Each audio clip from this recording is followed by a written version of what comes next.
dua kutub magnet batin kita. Di satu sisi ada energi rendah, perasaan kayak iri, panas hati, atau rasa kekurangan yang terus-terusan. Sebaliknya, kalau batin kita dipenuhi rasa syukur dan kelimpahan, kita akan mulai nyambung dengan berbagai peluang dan sumber daya yang berlimpah di luar sana. Nah, ini dia pertanyaan utamanya. Gimana ceritanya rumus fisika bisa ada hubungannya sama mobil impian kita? Tentu ini bukan sulap ya. Anggap saja ini sebagai sebuah cara pandang baru, sebuah kacamata yang menggabungkan ide sains modern dengan pemahaman spiritual yang lebih dalam. Oke, kita masuk ke bagian pertama, fisika kuantum dan kekayaan. Kita akan coba bangun jembatan antara dua dunia yang kelihatannya beda banget ini.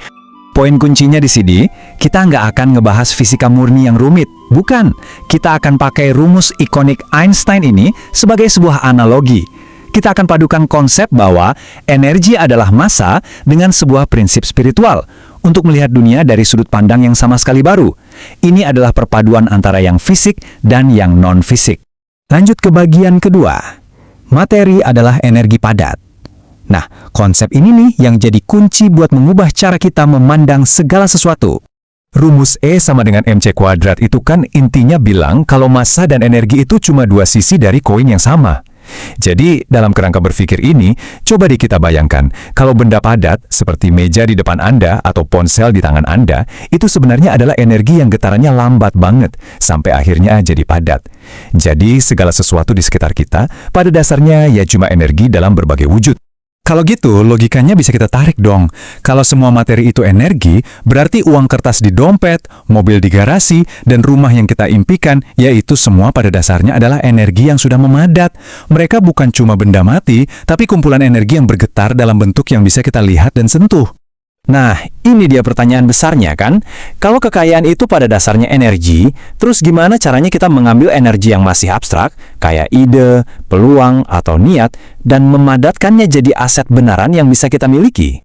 Jawabannya, menurut konsep ini, ada di dalam diri kita sendiri. Kita butuh semacam medan magnet untuk menarik dan memadatkan energi itu. Dan medan magnet itu bukan sesuatu di luar sana. Itu adalah vibrasi atau getaran batin kita. Pikiran kita, perasaan kita, keyakinan kita, semua itu menciptakan sebuah medan energi di sekitar kita. Masuk ke bagian 3, vibrasi, magnet batin Anda. Disinilah kita akan bahas gimana cara mengaktifkan kekuatan ini. Nah, di sini kelihatan jelas banget dua kutub magnet batin kita. Di satu sisi ada energi rendah, perasaan kayak iri, panas hati, atau rasa kekurangan yang terus-terusan. Energi semacam ini bukannya menarik, malah justru nolak rezeki. Di sisi lain, ada energi tinggi, ketenangan, rasa syukur yang tulus, dan keyakinan yang kuat. Inilah frekuensi yang jadi magnet keberlimpahan. Prinsip di baliknya itu disebut hukum resonansi. Gampangnya gini, yang mirip akan menarik yang mirip. Kalau frekuensi batin kita isinya rasa kurang melulu, ya secara alami kita akan menarik situasi, orang, dan hasil yang juga getarannya sama-sama kurang. Sebaliknya, kalau batin kita dipenuhi rasa syukur dan kelimpahan, kita akan mulai nyambung dengan berbagai peluang dan sumber daya yang berlimpah di luar sana. Oke, bagian 4. Kejar cahaya, bukan bayangan. Analogi ini cara yang praktis banget buat kita ingat di mana seharusnya fokus kita berada. Bayangin deh, uang dan kekayaan materi itu adalah bayangan Anda. Apa yang terjadi kalau Anda coba lari ngejar-ngejar bayangan Anda sendiri? Nggak bakal ketangkep kan? Dia bakal lari terus. Tapi coba sekarang Anda berhenti ngejar bayangan, terus balik badan, dan jalan menuju sumber cahaya. Apa yang terjadi? Bayangan itu otomatis ngikutin Anda kemanapun Anda pergi. Nah, cahaya di sini adalah kesadaran tinggi, vibrasi batin yang tenang dan bersyukur itu tadi. Ini adalah kutipan yang kuat banget dan merangkum semuanya. Ini bukan sekedar angan-angan kosong loh. Ini adalah sebuah pernyataan keyakinan. Maksudnya, daripada kita cemas, kapan ya aku bisa punya rumah? Kita ubah pola pikirnya menjadi keyakinan bahwa rumah itu secara energis sudah ada untuk kita di medan kuantum. Tugas kita bukan ngajar, tapi menjaga vibrasi batin kita biar tetap konsisten dan selaras dengan realitas itu. Oke, bagian terakhir nih. Mari kita bawa semua konsep ini ke dalam situasi kita sehari-hari. Contohnya di tempat kerja. Coba kita lihat tabel ini. Ini praktis banget. Bayangin Anda dicemooh rekan kerja.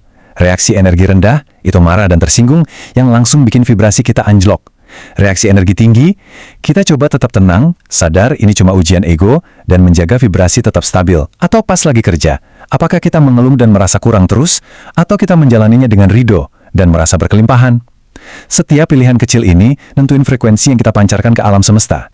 Jadi poin utamanya adalah ini. Ini bukan tentang satu tindakan besar, tapi tentang ribuan pilihan-pilihan kecil yang kita buat setiap hari.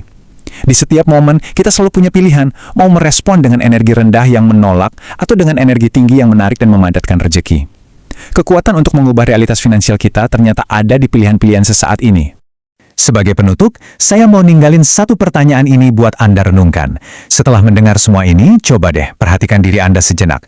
Energi apa sih yang sedang Anda pancarkan saat ini? Energi apa yang paling dominan Anda pancarkan sepanjang hari ini?